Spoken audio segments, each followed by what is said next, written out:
Berkeley Springs is a tiny town in West Virginia with barely 700 residents. It's a place where people don't lock their doors, where everyone knows and trusts each other. But it was here, in this tranquil little town, that 15-year-old Riley Crossman disappeared without a trace from her own bedroom in May 2019. At first, it seems as if the teenager has run away from home, but soon the case turns out to be something far darker, and the only thing left behind is a final text message to her boyfriend. "I'm scared."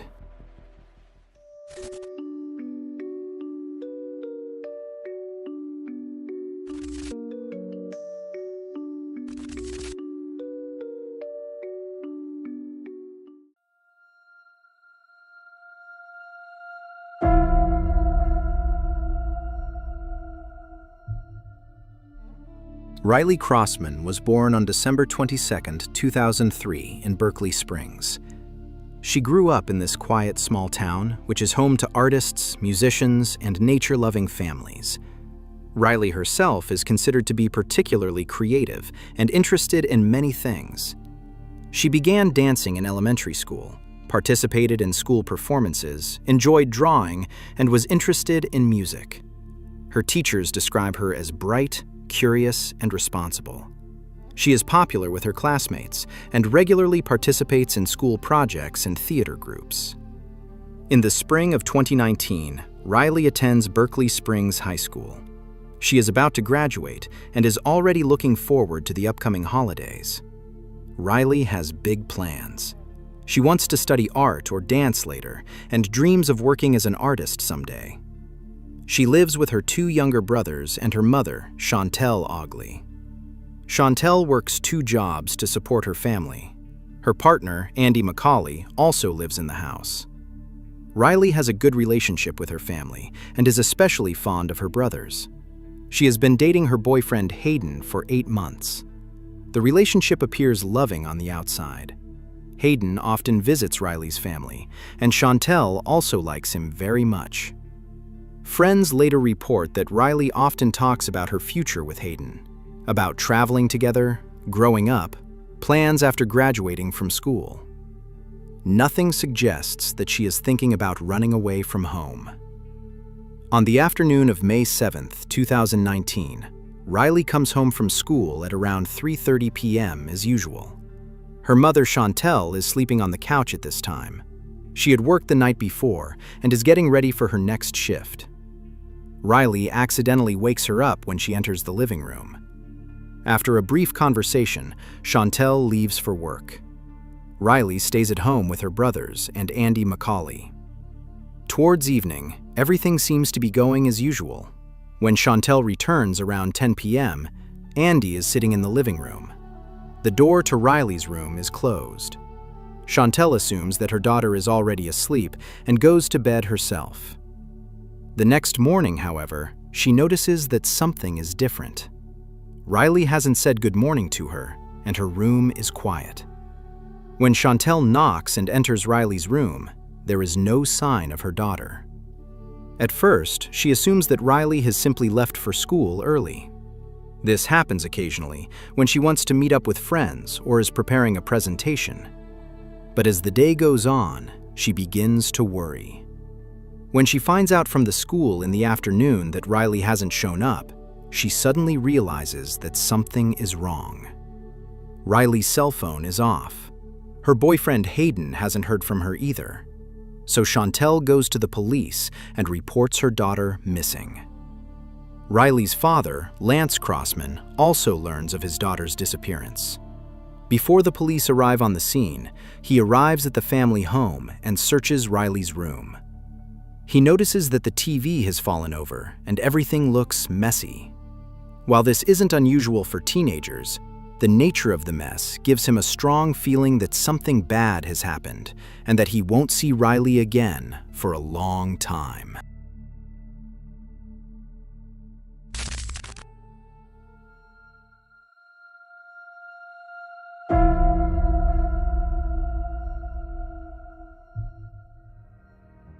On May 9th, 2 days after the last confirmed sign of life, the police officially enter the house for the first time.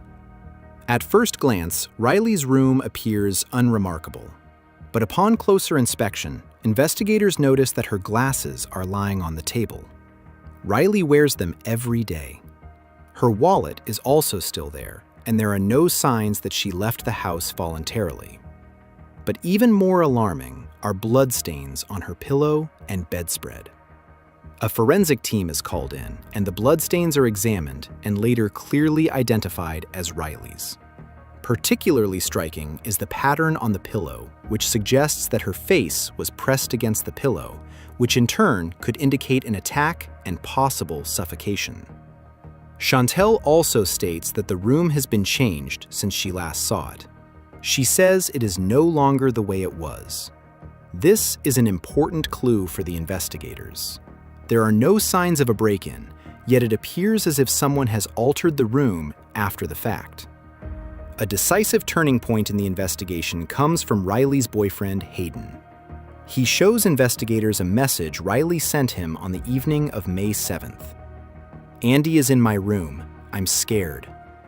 The message was sent at 11:13 p.m.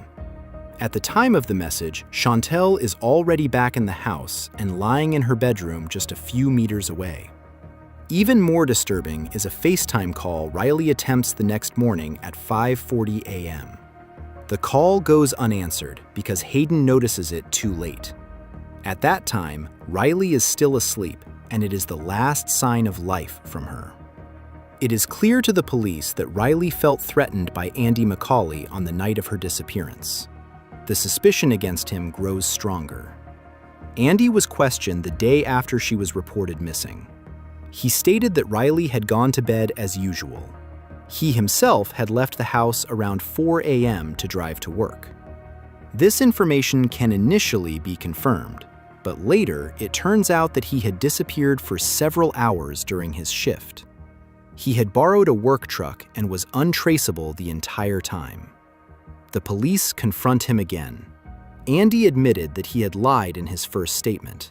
He had been using drugs and was afraid of getting into trouble because of his addiction. The investigators made it clear that they were only interested in Riley's whereabouts, but Andy remained silent on all further questions. Since he did not have his cell phone with him on May 8th, his location cannot be tracked via GPS. The police therefore begin to reconstruct the movements of the borrowed work truck using surveillance cameras. The route leads to a remote wooded area outside Berkeley Springs, and there, unfortunately, a gruesome discovery is made.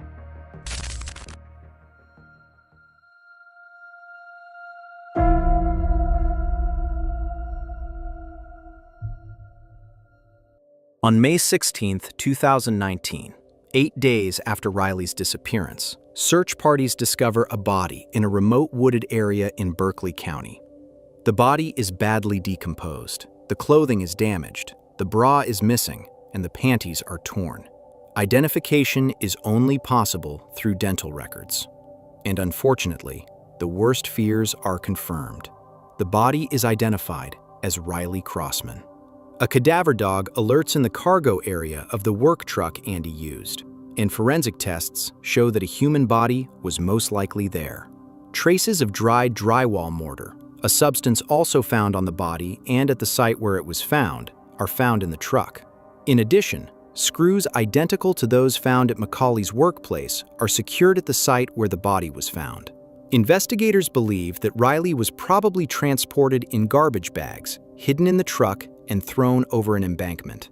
Due to decomposition, no clear cause of death can be determined. However, the evidence points to suffocation. Andy McCauley's trial begins in the fall of 2021. The prosecution brings charges of first-degree murder, abuse resulting in death, and concealing a body. A total of 36 witnesses are heard, including family members, friends, experts, police officers, and medical professionals. The jury is presented with 239 pieces of evidence. The forensic evidence speaks for itself. The blood on her pillow, the location where she was found, the materials from the truck, the messages to Hayden, all point to Andy as the perpetrator. In addition, there are indications of a sexual crime. Andy's ex-girlfriend describes him as abusive, especially when under the influence of drugs. Chantel Orkley also expresses her suspicion that Andy may have abused her daughter. Andy McCauley remains silent throughout the trial. He does not comment on the crime or on a possible motive. The judge clearly criticizes his silence. She says it leaves too many questions unanswered, especially for Riley's family. We, the members of the petit jury, as to the issues joined, find the defendant, Andrew J. McCauley Jr., as follows. Count 1, murder. Guilty of murder in the first degree. As to count 2, death of a child by a custodian by child abuse. Guilty. As to count 3, concealment of a deceased human body. Guilty. Signed today's date by the foreperson. The jury ultimately finds Andy McCauley guilty on all counts. He is sentenced to 2 life sentences without the possibility of parole. These must be served consecutively. In addition, he receives 5 more years in prison for concealing a corpse and a fine of $5,000. At the sentencing, Riley's mother says, "There is no punishment that will work for me." She will never see her daughter graduate, get married, or have children. Her loss must be infinitely painful. That brings us to the end of today's video. Riley Crossman died far too young, at the age of 15. She was robbed of the chance to build a future and a life for herself and to realize her dreams. Andy's conviction cannot ease the pain of her loss,